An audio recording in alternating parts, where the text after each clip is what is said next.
brief that was presented to us and the follow-up interactive session. We thought we have had it all. We have had the best. Not until we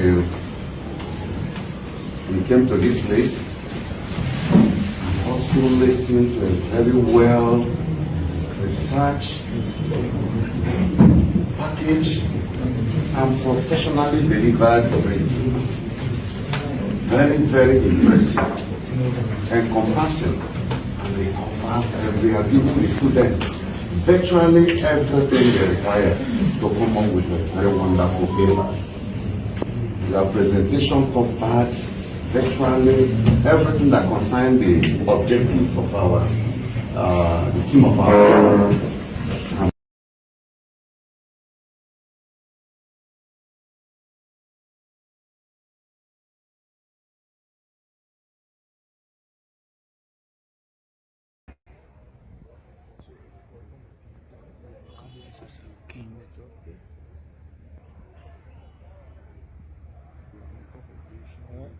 Welcome everyone.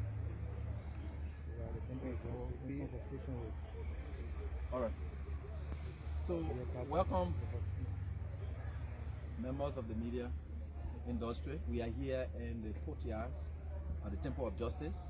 I remember yesterday there was a trending video and involving my client, Pastor Clifford Perry, and the St. Paul Bridge area, where it was alleged that he had gone there to bribe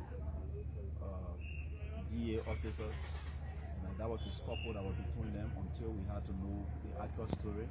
And he was arrested, taken to the LDA office where he made statements and was released on yesterday.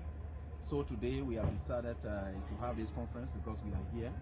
Though the investigations are yet ongoing, but the LDA only charged him for obstruction of justice.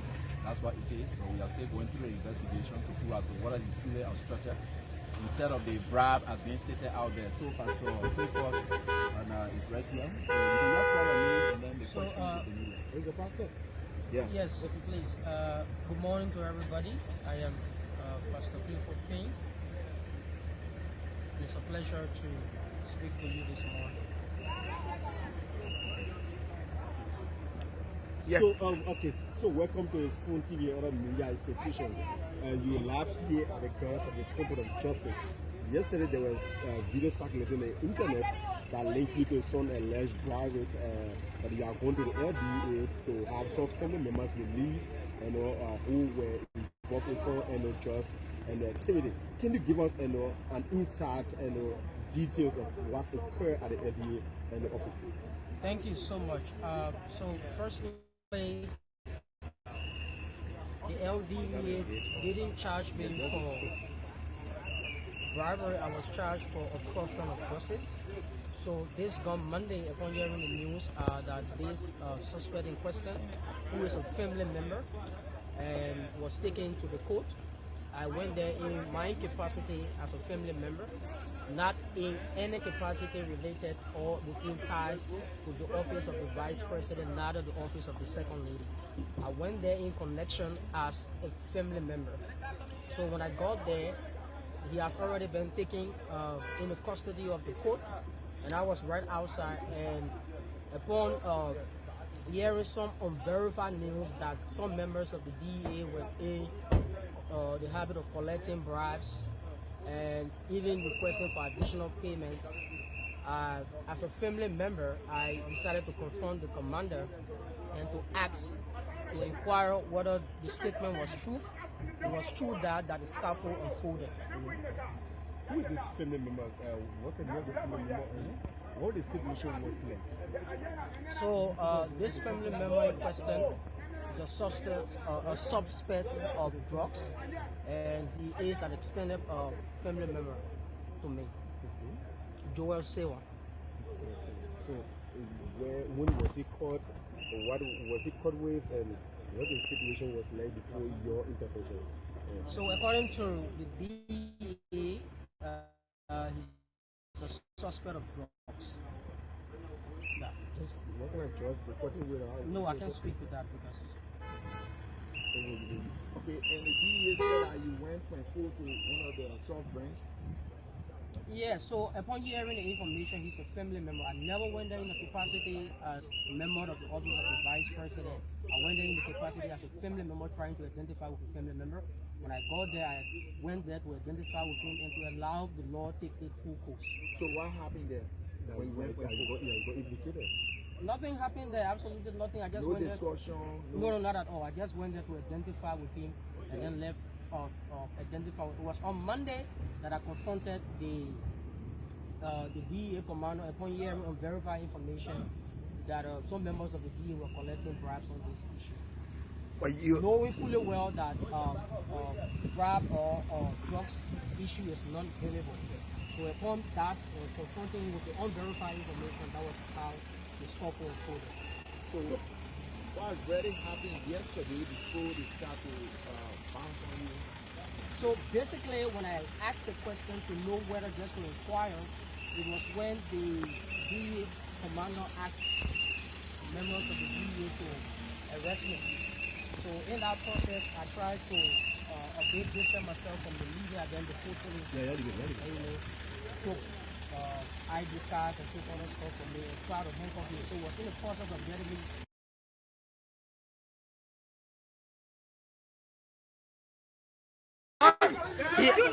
He said he's from the office of the vice president. He said he's from the office of the vice president, and he keeps to bribe the LDA agents here. And so the LDA, the tension continue to build here because, I mean, he claiming that the LDA ate the money. You have his ID card. So, from what we are told, he's from the office of the vice president. And he came to talk to the DA to release. This is his ID card. This is his ID card. This is his ID card. This is his ID card. And so we are told he's from the office of the vice president, who actually came to talk to the LDA. Hey, guy! And so the LDA, the place is getting tense here. Yeah.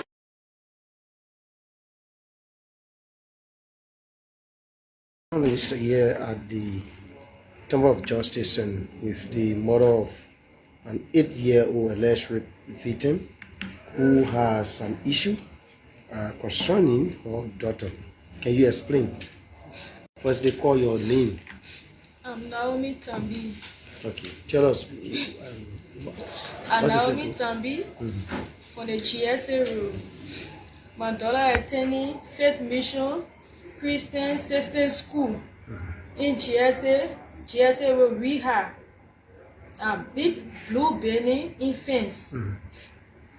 She went to school November 17, which was there on Monday. She was okay, nothing happened to her. She was lively when she left. Coming back in the evening, she started coming home leaping.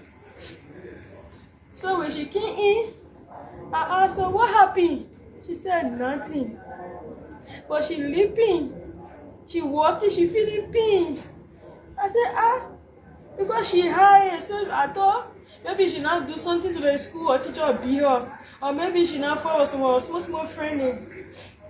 But also any kind of way, she said nothing, mommy, nothing. So I said, okay. I made the hot water because normally in the evening, 2 of us can bathe together. I fetched the hot water, I put the water in the bucket. When I came, I saw a uniform, she took her from the back, from the head to the back, dirty. I said, why you want to go to school? You carry your uniform dirty like the first day of the week, which is Monday. I said, what happened your uniform dirty like that? She said, we were playing. I said, stop playing. You know, a single mother, you go to school, pay attention, stop playing. See how you dirty. I put the water in the bucket, carrying the bathroom. I scrub her from head to toe. Wasting the water now, cleaning in front of her vagina. Then she push her butt behind. I said, when they will start. When you all the time, when you really tell it, I can bathe you. So since he tell it like that today, me bath you, I bath you, I'm reaching for you, pushing your butt. What happened? She said nothing. And I talk, I bath, dress, we go in the room. Then I call her. I said, you like chocolate milk? She said, yeah. I said, tell me what happened to you. You can't inside you walking leaping. What did happen to your foot? She said, I know her foot hurting. I said, then why are you leaping? She said, nothing. I mean, only talking that thing, the conversation lasts for like 1 hour plus. I got angry. I said, since you now will tell me I can't be you. I tell the ratty and say later. As soon as I give a few latches, 3, 4, 5, she said, Mommy, where I will talk. Because she's scared of BT. So anytime I want to get something for her, I get threatened her with BT. She said, Mommy, where I will talk. Mommy, I will talk. I said, what happened? Tell me. She said, one boy carried me in the bathroom today. He let me down in the bathroom. I was behind my uniform at 30. I said, he lay there in the bathroom for waiting. What he did with you? He said, he took out his sonny. He had trousers, he pulled it inside me. He took out, he pulled it inside me. I was shouting, then he called up for me. He go outside. I said, why you let complete to your teacher? He said, because the boss threatened her. He said, Mommy, the boss said you will kill me.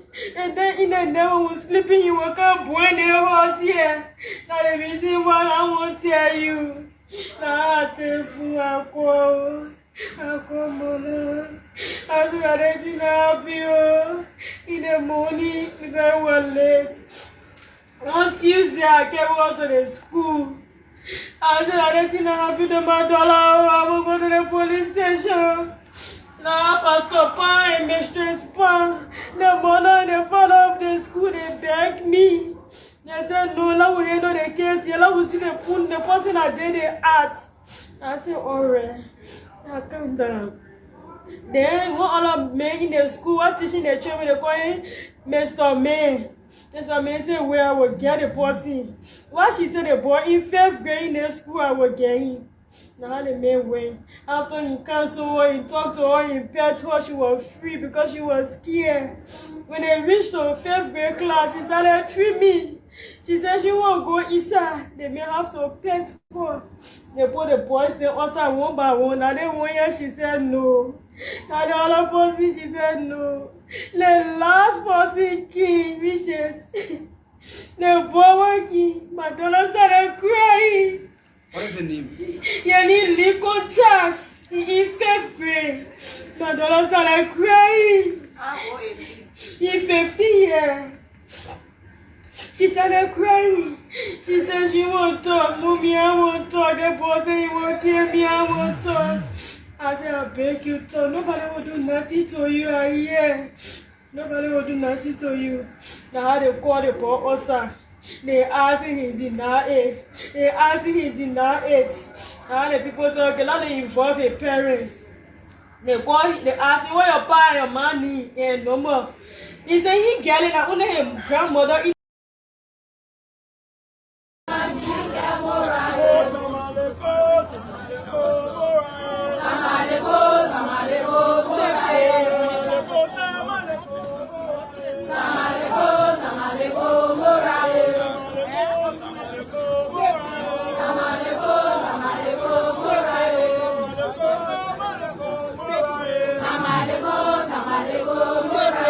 Welcome, this is DN News Liberia, and we're coming to you live from the Capitol building, where a group of Liberian women have come in solidarity with President Joseph Liman Boakai to end FGM and other harmful practices in Liberia. That's female genital mutilation.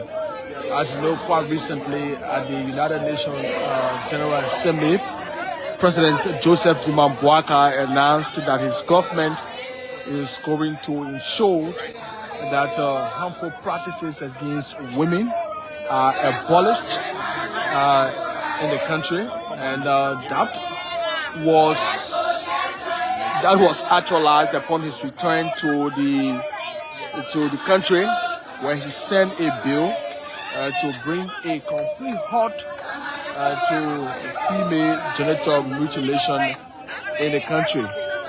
And so since then, that bill has been before the legislature, and these women here have come in solidarity with President Joseph Nima Boakai, calling for the abolishment of female genital mutilation and other harmful practices.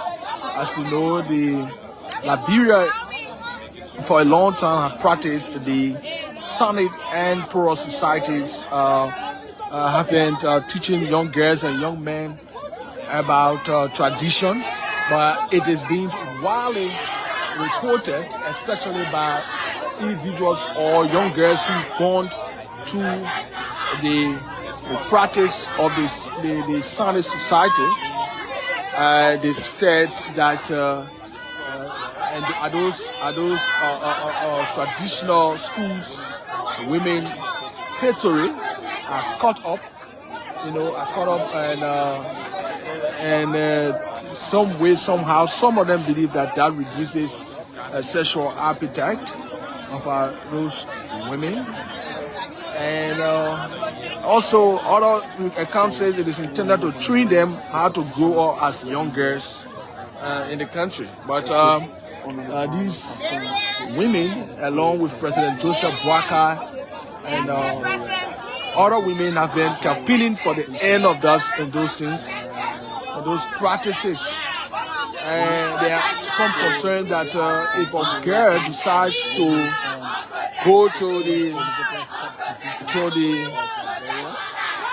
Sonnet society,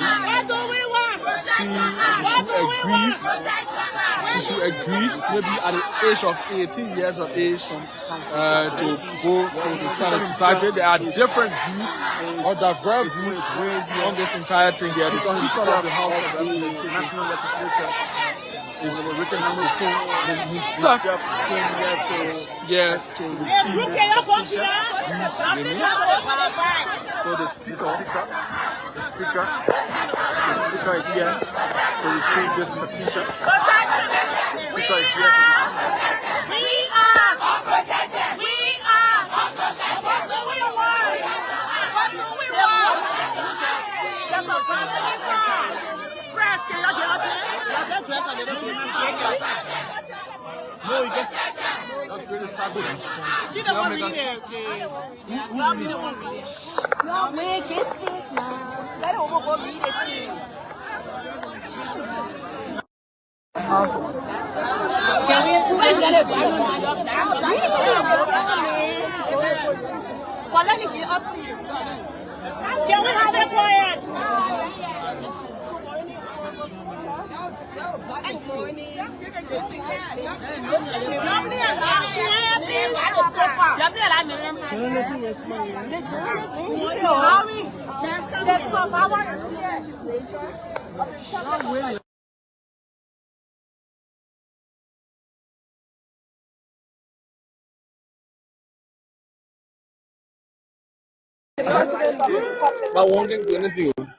Concerned citizens, women's rights organizations, traditional women reformers, youth groups, civil society organizations, health workers, legal practitioners, and human rights advocates respectfully submit this petition calling for the urgent passage of the Women and Girls Protection Act of 2025, referred to herein as the bill. Women and girls in Liberia remain among the most vulnerable populations due to the deeply rooted gender inequalities and the persistence of harmful traditional practices such as female genital mutilation, early and child marriage, child trafficking, and other forms of exploitation continue to undermine their health, safety, and fundamental rights. These practices are often reinforced by cultural norms, poverty, and limited access to education and protection services, leaving many women and girls exposed to lifelong physical, psychological, and socio-economic harm. Women and girls in Liberia face significant health risks for female genital mutilation, a deeply harmful traditional practices with far-reaching implications for both individual and national development, according to FGM Research Initiative. Approximately 38.2% to 44.4% of Liberian women aged 15 to 49 have undergone FGM, with much higher prevalence rate in rural areas, over 50%, particularly in Nimba, Lofa, Bassa, Riverside, Bapelu, Monserrado, Magibi, Grand Cape Mount, Bomi, Guam, Grand Judah, among others. FGM can lead to severe immediate complications such as bleeding, infection, trauma, and even death. Mr. Speaker, it also has a long-term health consequences, including chronic pain, obstetric complications, and an increased rates of maternal and infant mortality.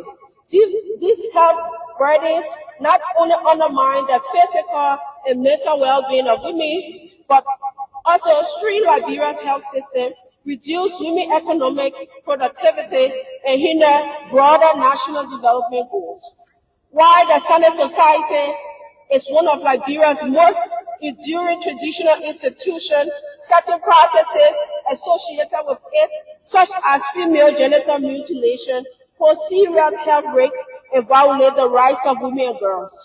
It is both possible and urgent to preserve the positive cultural, educational, and social aspect of the Sane Society while eliminating harmful practices.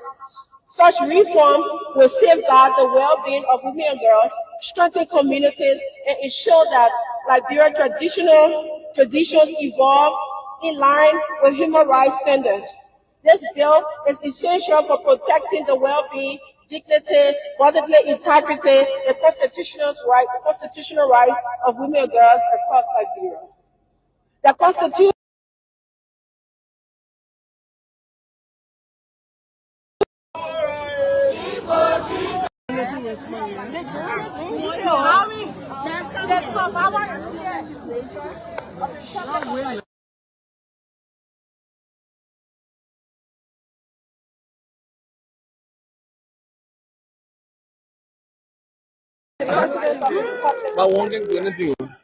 Concerned Citizens Women's Rights Organization, traditional women reformers, youth groups, civil society organizations, health workers, legal practitioners, and human rights advocates respectfully submit this petition calling for the urgent passage of the Women and Girls Protection Act of 2025, referred to herein as the bill.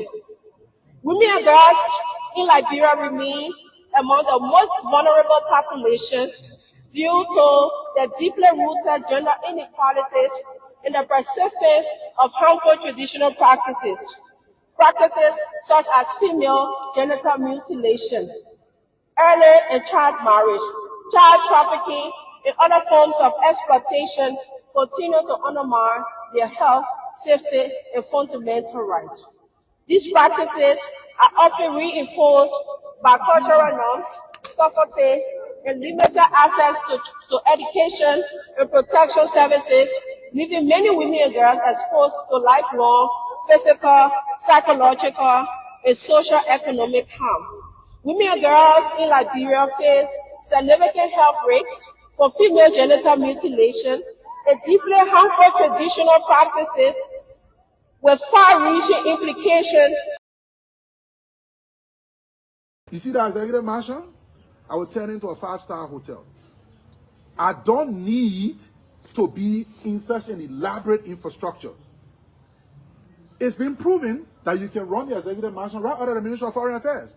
You can run the executive mansion out of a small place. Why do we need a whole Ministry of State just for presidential affairs? And it's a place where different people, all our need. Look, even me now as CEO with more than 5,000 employees across Africa in multiple countries, I don't really have a special assistant. My laptop is it. I have different departments, different heads of different sections, and they work. Why do we need a president to have such elaborate infrastructure?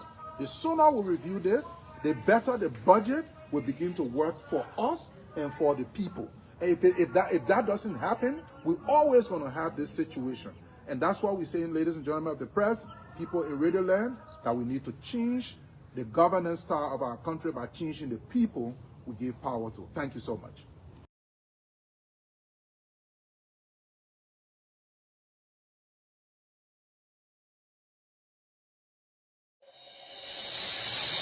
I can't stand no more, cause no more food. I cannot go to school, cause no more money. I can't stand no more, cause no more food. I cannot go to school, cause no more money. Hey yo, excuse me, Mr. Journalist, I wonder how you make your headlines in the press release today. Although I read the news every day, but I'm really still getting confused now, and I just wanna ask you some questions. Oh, is it based on money? Is it based on presidency? Is it based on technology? Is it based on war? Tell me, we got major headlines. Oh, we got major story. Yeah. There is no job, no money for hustlers. We got major headlines. We got major stories. Major headlines and major stories in your area. Good evening and a pleasant welcome to the round table. Today is November 27, 2025. My name is William McGill. It's a great pleasure to be back on your stream tonight to give you all of what you deserve as a viewer of this wonderful show.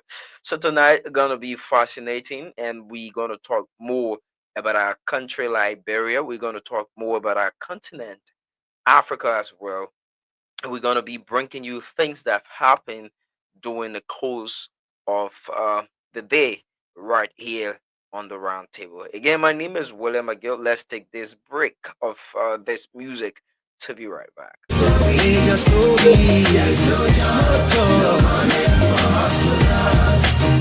many people do you love, man? How many people do you cherish? How many people do you help out there?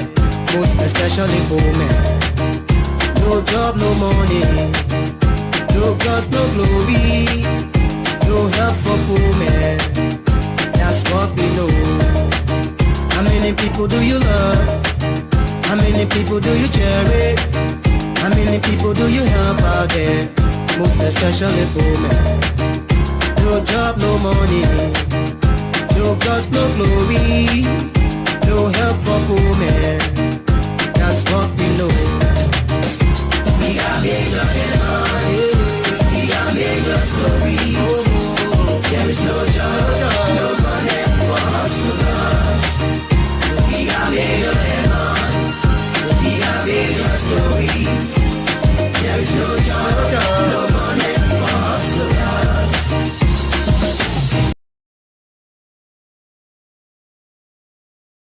Welcome back to the program. It's a great pleasure to be on here. Yusuf Kamara says, "Good evening, Mama Africa." Good evening, Yusuf. And he says he's from Liberia, Grand Cape County. It's a great pleasure. Hope you will be able to support your county for the county meet.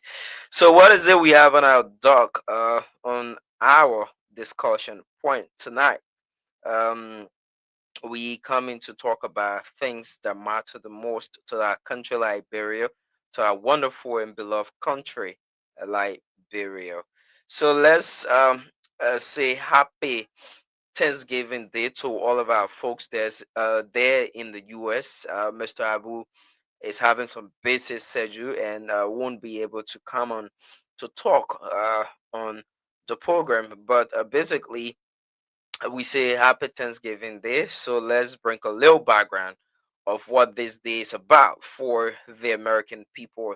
The first Thanksgiving was celebrated in North America in 1619, long before the founding of the United States. So Thanksgiving was celebrated in the autumn as a way to express thanks for a bountiful harvest. So, most especially for farmers and everything. That's exactly why they had this day. So in 1941, the U.S. president, then President Franklin D. Roosevelt, signed a joint resolution of Congress fixing the official National Thanksgiving Day as the fourth Thursday in November, starting in 1942. So officially, it was signed in 1941. Every last Thursday in November should be Thanksgiving Day in the U.S., and in 1942, this took effect. And since at that time, Americans of all backgrounds come together with family and friends on Thanksgiving Day to give thanks and to celebrate with meal. So today, people in the U.S. will be basically eating turkey. Thank you, Madam P. Wala is also watching us tonight. We'd like to say thanks for coming up. And we're talking about today's Thanksgiving. We'll have meal together. Families are together today in the U.S. Eating turkey, having meal together, and just having some time reflecting on things that matter the most to them as family. And you know, Thanksgiving traditions also often include offerings to charitable organizations to help the less fortunate. Let me know if you want to get offering. And today, Thanksgiving Day, you can also give me offering to a needy. Yeah, same as charitable organization needed and needed as well. So yeah, just say, Will, how can I get your Thanksgiving? And happy Thanksgiving, my Thanksgiving on your that are watching as well. So that is it for Thanksgiving tonight. We will take a light look at a recent situation in Guinea-Bissau, and is a serious thing, and we want to look at that, the situation in Guinea-Bissau, and uh, is serious. Uh, Guinea-Bissau uh, is is a serious situation.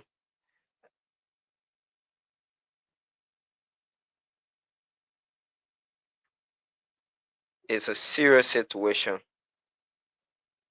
and we will look at that. We will look at that, and we will also look at the quick resignation that came in today from two different government agencies, talking about uh, these things, and we will look at those resignations as well. I'm basically trying to, get a picture of everything, we want to focus on, and yeah, voila, we will look at the coup, Guinea-Bissau coup situation. We will take. So let's say this, right. Uh, Guinea-Bissau situation is a pathetic thing that we as people cannot ask cannot ask for as a country. The reason I'm saying this, and I just want to throw a light on it, is that we as African, we've witnessed, I was reading, we've had several coups beginning from let's say from 2023 up to present. There have been a lot of coups across Africa, a lot of coups across Africa, including the recent one that involves Guinea-Bissau. I'm saying this again to clearly state that um, the situation at Guinea-Bissau is not something that we should take for a joke. And I saw some statements um, from the likes of ECOWAS and different organizations, right? These are serious matters, very serious matter. in a country like Liberia, where we do have a lot of things that have happened in the course of 14 good.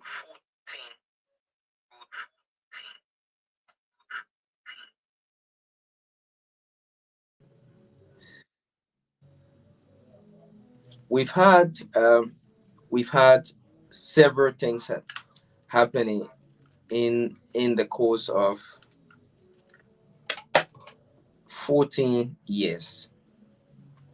14 years. And this is basically and this is basically and this is basically and this is basically and this is basically I'm getting a lot of feedback, which of course a lot of feedback, and this is basically things that we would like to talk about, right? As a country. The thing is, I don't know if it's okay now with the feedback, right? But I'm sure we good. So these are things that we want to look.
It's good we back, and the network wants to give us off time, right? So it's good we back now. I think everything is on course. Sorry for that. So like I was saying about the situation in Guinea-Bissau is pathetic. You can have both opposition candidates. Let's say the sitting president and an opposition candidate claiming to have won the election, and all of a sudden you now have the army right away taking charge of the country. They took charge, and they basically it says that because they want to uh, save the results of the election, and they don't want the result to be tampered with. It's good to understand Or why with these things that are happening now? Why? Why would there be a coup? And I listened to the president of Guinea-Bissau speaking on French, uh, one of French 24. Yeah, these are things that we don't need in Africa. We don't need in our continent. The struggle for power. Why will African leaders be so power grieved? Similar things are happening across Africa. Kenya, we saw that. And it's bad. Very bad. So bad. If they have different way for me to turn that, I would turn it. But let's not basically try to focus on another country's problem mainly. But again, is about the continent Africa.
So um, is troubling. The network is actually giving us tough time.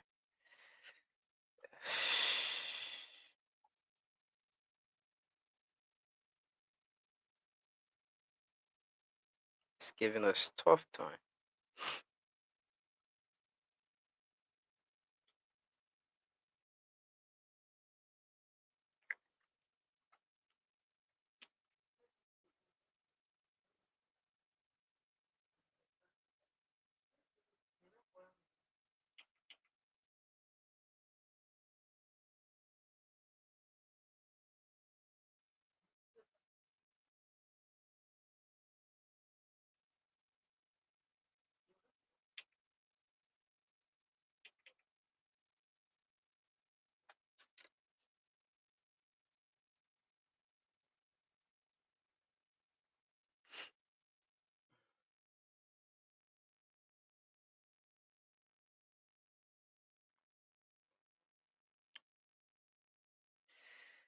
So basically, that is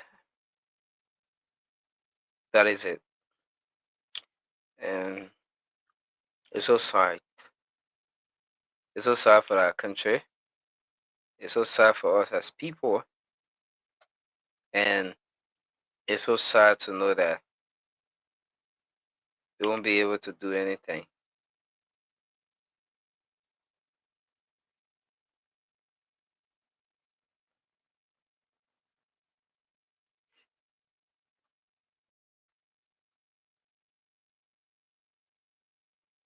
We won't be able to do anything.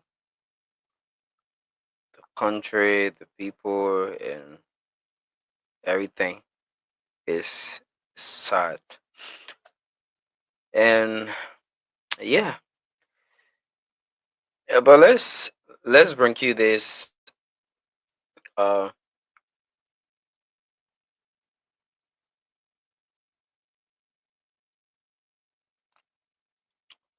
let's bring you this that is coming in from the executive mansion.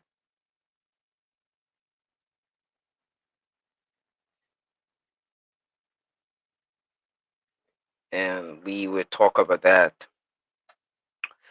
We'll talk about that to see how it goes. We'll talk about that.